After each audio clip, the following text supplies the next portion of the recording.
नमस्कार, आप देख रहे हैं बिंदास खबरें। खबरों की दुनिया में आगे बढ़ें उससे पहले वीडियो को लाइक और शेयर जरूर करें। और इसी के साथ आज की पहली बड़ी खबर कि रसोई गैस सिलेंडर पर अब भूल जाइए सब्सिडी, सिर्फ इन लोगों के खाते में वापस आएंगे 200 रूपए। जी हाँ, आपको बता दें कि महंगाई की मार से परेशान लोगों के लिए केंद्र सरकार की तरफ से एक बुरी खबर है। आपको बता दें कि पेट्रोल और डीजल की बढ़ती हुई कीमतों को थोड़ी राहत देकर सरकार ने रसोई गैस सिलेंडर पर सब्सिडी खत्म कर दी है। पीछे काफी समय से सरकार रसोई गैस पर सब्सिडी घटा रही थी, लेकिन अब इसे पूरी तरह से खत्म करने का फैसला ले लिया गया है। सरकार सिर्फ उज्ज्वला योजना से मिले गैस सिलेंडर पर ही 200 रूपए की सब्सिडी देगी। यहाँ पर आपको बता दें कि तेल सचिव पंकज जैन ने कहा है कि एलपीजी सब्सिडी केवल सीमित लाभार्थियों के लिए उपलब्ध है, बाकी उपयोगकर्ताओं को बाजार मूल्य पर ही भुगतान करना होगा। उन्होंने बताया कि जून 2020 से ही रसोई गैस पर कोई सब्सिडी नहीं दी जाती है। और इसी के साथ अगली बड़ी खबर की कोरोना की रफ्तार फिर हुई तेज। बीते 24 घंटे में 10 लोगों की मौत, साथ ही 4000 से ज्यादा नए मामले। आपको बता दें कि पिछले कुछ दिनों से कोरोना ने एक बार फिर से रफ्तार पकड़ ली है। भारत में 84 दिन के बाद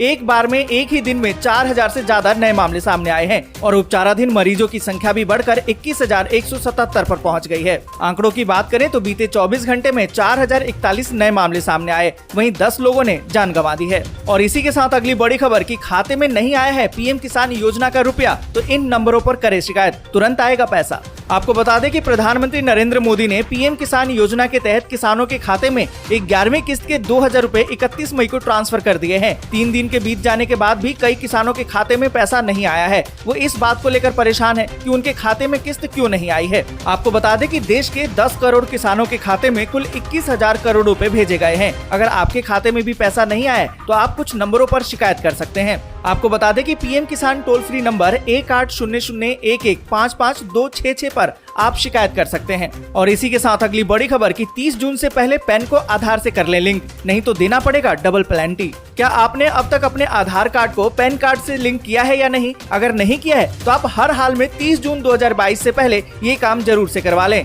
क्योंकि 30 जून के बाद आपको दुगनी पेनल्टी देनी पड़ेगी। अभी 1 अप्रैल 2022 से पैन नंबर को आधार से लिंक करने पर सिर्फ 500 रूपए ही पेनल्टी भरना पड़ेगा, लेकिन 30 जून 2022 तक अगर आप नहीं करवा पाते हैं तो 1 जुलाई से 1000 रूपए की पेनल्टी आपको देनी होगी। और इसी के साथ अगली बड़ी खबर की 5 रूपए और सस्ता होगा पेट्रोल डीजल। बढ़ती महंगाई के बीच जनता को फिर मिलेगी राहत। यहाँ पर आपको बता दें कि महंगाई की मार झेल रही देश की जनता को एक बार फिर से बड़ी राहत मिल सकती है। देश में पेट्रोल डीजल के दाम कम हो सकते हैं। दरअसल एसबीआई ने अपनी एक रिसर्च रिपोर्ट जारी की है, जिसमें ये बताया गया है कि जब पेट्रोल डीजल के दाम बढ़े थे तब हर राज्य को वैट के रूप में 49,229 करोड़ रुपए का एक्स्ट्रा राजस्व मिला था। ऐसे में राज्य सरकारें वैट में कटौती कर सकती हैं और ऐसे में एक बार फिर से पेट्रोल डीजल के दाम कम हो सकते हैं।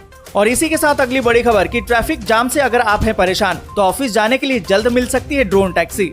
अगर आप भी देश के बड़े शहरों में रहते हैं और ऑफिस आने जाने के लिए अपनी कार या फिर पब्लिक व्हीकल का प्रयोग करते हैं तो ट्रैफिक जाम आपके लिए परेशानी का सबब जरूर बनता होगा। देश में ड्रोन बनाने वाली एक कंपनी ने हाल ही में खुशखबरी दी है। आपको बता दें कि कंपनी ने दावा किया है कि अक्टूबर से देश भर में ड्रोन टैक्सी चलने लगेगी। ड्रोन टैक्सी में ड्राइवर के अलावा केवल एक यात्री बैठ सकेगा। ड्रोन टैक्सी की सुविधा मिलने से किसी भी शहर में हवा में ही उड़कर एक जगह से दूसरी जगह जाने का सपना जल्द साकार हो सकेगा। और आपको बता दें कि ड्रोन टैक्सी बनाने वाली कंपनी के अधिकारियों ने कहा है कि इस साल ये सुविधा दिल्ली, मुंबई समेत देश के 4-5 बड़े शहरों में शुरू कर दी जाएगी। अब ट्रैफिक जाम से आपको छुटकारा मिल जाएगा। ड्रोन टैक्सी सड़क की बजाय हवा में उड़ेगी और यात्रियों को उनके गंतव्य तक जल्दी पहुंचा देगी। और इसी के साथ अगली बड़ी खबर की कोविड नियमों पर दिल्ली हाईकोर्ट सख्त, फ्लाइट और एयरपोर्ट पर मास्क नहीं पहनने वाले यात्रियों को किया जाए बाहर।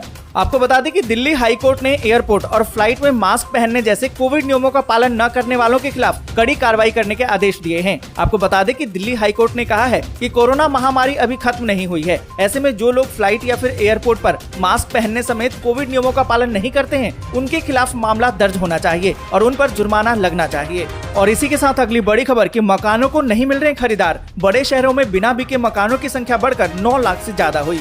आपको बता दें कि देश के 8 प्रमुख शहरों में जनवरी-मार्च 2022 के दौरान बिना बिके मकानों की संख्या तिमाही आधार पर 1% बढ़कर 9.01 लाख इकाई हो गई है। इसके पीछे की वजह नई आवासीय परियोजना द्वारा और अधिक प्रॉपर्टी की पेशकश को माना जा रहा है। एक रिपोर्ट की माने तो बिना बिके मकानों में सबसे ज्यादा 32% हिस्सेदारी मुंबई महानगर की है। उसके बाद दिल्ली एनसीआर 18%, पुणे 14% का स्थान है। रिपोर्ट में बताया गया है कि कम ब्याज दर और स्थिर कीमतों के कारण बाजार में मांग बढ़ने के कारण ये समस्या आई है। और इसी के साथ अगली बड़ी खबर की विक्की मिड्डू खेरा की मौत का बदला था मूसेवाला की हत्या। लॉरेंस बिश्नोई ने पहली बार तोड़ी चुप्पी। आपको बता दें कि चर्चित पंजाबी गायक सिद्धू मूसेवाला की हत्या के मामले में पहली बार गैंगस्टर लॉरेंस बिश्नोई ने अपनी चुप्पी तोड़ी है। उसने पुलिस के सामने पहली बार कबूल लिया है कि मूसेवाला को उसी के गैंग ने मरवाया है। लॉरेंस ने दावा किया कि उसके गैंग ने विक्की मिडुखेड़ा की मौत का बदला लिया है। और इसी के साथ अगली बड़ी खबर कि महाराष्ट्र में कोरोना पर सीएम उद्धव की चेतावनी, सख्त प्रतिबंधों से बचना है तो मास्क जरूर पहने।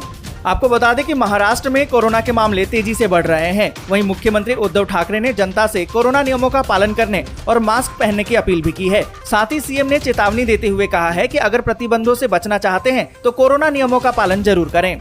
आपको बता दें कि राज्य सरकार अगले 15 दिनों तक इन मामलों पर नजर रखेगी। दरअसल राज्य में बीते 1.5 महीने में कोरोना के एक्टिव केसों की संख्या 7 गुना बढ़ी है। और इसी के साथ अगली बड़ी खबर कि पाकिस्तान में चले गए अच्छे दिन, पेट्रोल डीजल 200 के पार, खाने का तेल भी हुआ महंगा। आपको बता दें कि श्रीलंका के हालात बद से बदतर हो चुके हैं। वहां का हाल ऐसा हो चुका है कि कर्ज चुकाने के लिए भी कर्ज की जरूरत पड़ रही है। वहां सत्ता परिवर्तन जरूर हो गया है, लेकिन जमीनी हालात ठीक नहीं हुए हैं।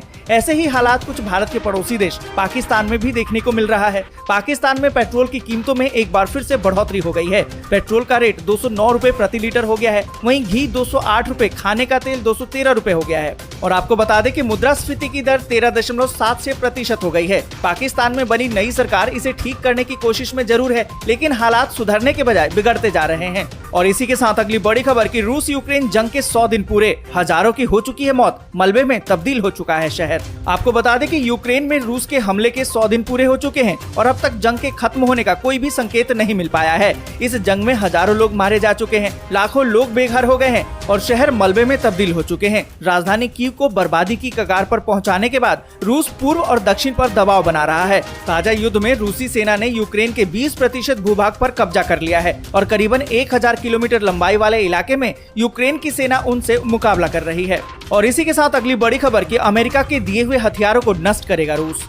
आपको बता दें कि रूस ने यूक्रेन में आधुनिक हथियारों की आपूर्ति अमेरिकी फैसले की कड़ी निंदा की है। साथ ही आपको बता दें कि इन हथियारों को मोर्चे पर तैनाती से पहले ही यूक्रेन में निशाना बनाने का फैसला किया गया है। और फैसले के तहत बुधवार रात को ही पोलैंड सीमा के नजदीक लवीव क्षेत्र के 2 रेलवे स्टेशनों पर रूसी सेना ने हमला किया है। पश्चिमी देशों के ज्यादातर हथियार पोलैंड के जरिए ही यूक्रेन आते हैं। और इसी के साथ अगली बड़ी खबर कि देश के कई हिस्सों में होने वाली है भारी बारिश। IMD ने कई राज्यों में लू चलने की भी जताई संभावना। आपको बता दें कि भारतीय मौसम विज्ञान विभाग ने राष्ट्रीय राजधानी में हल्की बारिश के साथ आंशिक रूप से बादल छाए रहने की भविष्यवाणी की है। मौसम विभाग की माने तो इस सप्ताह शहर में लू की संभावना नहीं है, लेकिन दिल्ली में अगले 3 दिनों में अधिकतम तापमान 40 से 42 डिग्री सेल्सियस के बीच रहेगा। और आपको बता दें कि मानसूनी पश्चिमी हवाओं के प्रभाव के चलते तटीय और दक्षिणी कर्नाटक, केरल, माहे और लक्षद्वीप में अगले 5 दिनों में भीषण बारिश का अलर्ट बताया गया है। मौसम विभाग की माने तो अगले 5 दिनों के दौरान आंध्र प्रदेश, तेलंगाना, तमिलनाडु, पुडुचेरी और कराईकल में छिटपुट बारिश की भी भविष्यवाणी है। साथ ही आपको बता दें कि अगले 5 दिनों में बिहार, झारखंड, उड़ीसा, पश्चिम बंगाल में भी